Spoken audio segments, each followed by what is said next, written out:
Hello, my name is John Rose, and in this video I'd like to take a closer look at collectivism from a raw food, cooked food perspective. Now, what we have to realize when we think about collectivism is that it's a lot like anarchy, and that is that anarchy and collectivism cannot work in a sick world. And in a healthy world, we have anarchy and we have collectivism. Keeping in mind that anarchy is not chaos. Anarchy just means without leaders. You see, we're sick and disconnected. That's why we have these subsequent needs for government, for example. We don't need leaders. We need to get reconnected. That's why the ultimate solution for dealing with money and government and all those other subsequent needs that are also problems of knowledge is for us to get reconnected. The solution is actually quite simple once we understand how important it is for us not to destroy the one nutrient that changes our, that destroys the, how do I want to say this? I guess I could just say changes our mentality. I was going to say that initially, but I was going to go on anyway. We got to realize how important that is. That's why we have those other subsequent needs. That's why the whole idea of collectivism even exists. And right now, collectivism is being used against us, just like government is used against us. The people who rule the world use all of our needs as weapon systems. Food is a weapon system. The air can be a weapon system. Our water can be a weapon system. Are they doing anything to our food, our air, and our water to ruin the quality of our lives? Of course they are. It's obvious once you see what's happening to us, and it's mind-boggling how we can't wake up to realize that you can't fix a system that's broke. You can't fix a system that's full of people who are sick. The only solution is to deal with the individual, get them reconnected. That's the key right there. It's got to be a bottom-up solution. But the problem with grassroots movement is the people who rule the world know the best way to control the opposition is to rule it themselves. So a lot of movements are in disguise. They seem to be helping saving humanity when they're really in disguise. They're going to use it to control us and rule over us. That's how it's being used now. So collectivism cannot work in a sick world. And it goes back to what I've said before about whether we have a to-do list or a to-get list. Remember, 3 stages of knowledge. The second stage of knowledge are the things we do. The third stage is what we get. And we always say, I want to be up in paradise with all these positive effects. Yeah, that's what is on our to-get list. That's where collectivism is. That's how we get our, once we get up in paradise, then we have collectivism. Then we know that we want to cooperate and share what we have. That's why I was saying before, we have the wrong mentality. And when we don't have the right mentality, we compete for resources on an abundant planet, and then we're tricked and fooled into thinking that we don't live on an abundant planet. When you look at how many people around the world are starving right now, and it's by design so that they can keep us under control. And we've got to wake up to this reality. This is maddening when you think of the amount of people on this planet that subsist on $1 a day or $2 a day. Half the population are in that subgroup. I'm telling you, once you look around, it's obvious that we live in a sick world.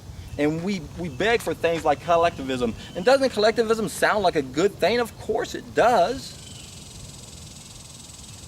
But it's on our to-get list.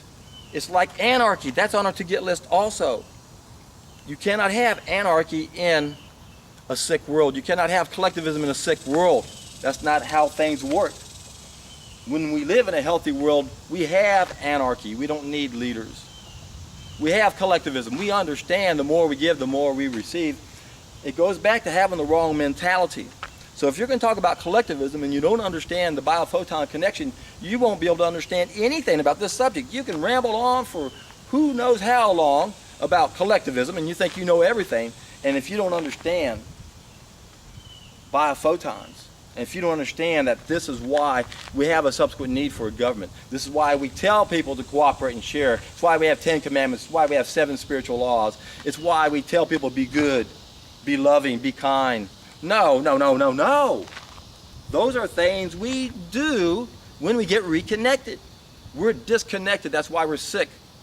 Now that doesn't mean all of us are a bunch of thugs and we don't know how to act. Obviously, there are other ways we can make up for not having all of our senses. We can go a long way with being taught what to do, but we shouldn't have to be taught to be loving and kind and generous and giving. Those should be an automatic because we realize we're all one, and we're missing that. So that's what we have to do. If we want to turn this place back into paradise, we have to realize that the solutions being offered now by our so-called experts are clueless. Politicians, there's not one politician that's qualified to be a politician. There's only one person who's qualified to be a politician, and that's the person who knows how to solve a problem. And we all know now, if you've been watching my channel, that we are the heroes, we are the solution. The ones of us who do this, now we're qualified to get into public office and say, I'm not going to waste any more of our time going that direction. We already have a solution over here. We got to stop wasting taxpayers' money and put an end to this needless suffering. There are simple solutions to the vast majority of our problems, but the status quo wants us to remain the status quo, and they're going to trick you into doing certain things, and you think, well, there's benefit to it, and there is, but then there's usually a hidden agenda behind a lot of things that we are totally unaware of. This is why we got to empty our cup, sit down before fact like a little child. I'm telling you, my friends, we've been brainwashed on levels that most of us don't understand, and it's easy to think collectivism is a good solution, and I guarantee it is, but it's what we get, not what we do. You see? So there's a difference between the second stage and the third stage, and that's what I'm trying to point out right now. And what I'm trying to get people to do is to stop making this negative horizontal loop where we're repeating the same mistakes over and over for 3,000 generations. Let's make a big transformative move. Let's get up there and start heading our way back to paradise. And all you have to do, if you're brand new to this, is do the first of my 3-step process. You can click down below and go to a seminar that tells you how to do that. And you can listen to the Dr. Roba interview. You can watch the Deborah Duncan show where there are 6 people sharing their experience with what happened to them, so you can get a better idea. And then look at the comment section down below. As of the day I'm filming this, there are lots of people doing this, a lot of people getting results, people who are just finishing it up. There's so much out there I haven't even got. There's so many things I've been wanting to get to and I still haven't got to yet. So I'm not ignoring anybody. There's a lot on my plate right now. So don't get offended if I haven't addressed some of your issues or points or followed up like I could if the day was twice as long, maybe. Anyway, you know what happens when we make a big change like this. If you make a big change, you see big results, and that's how you are in for a treat.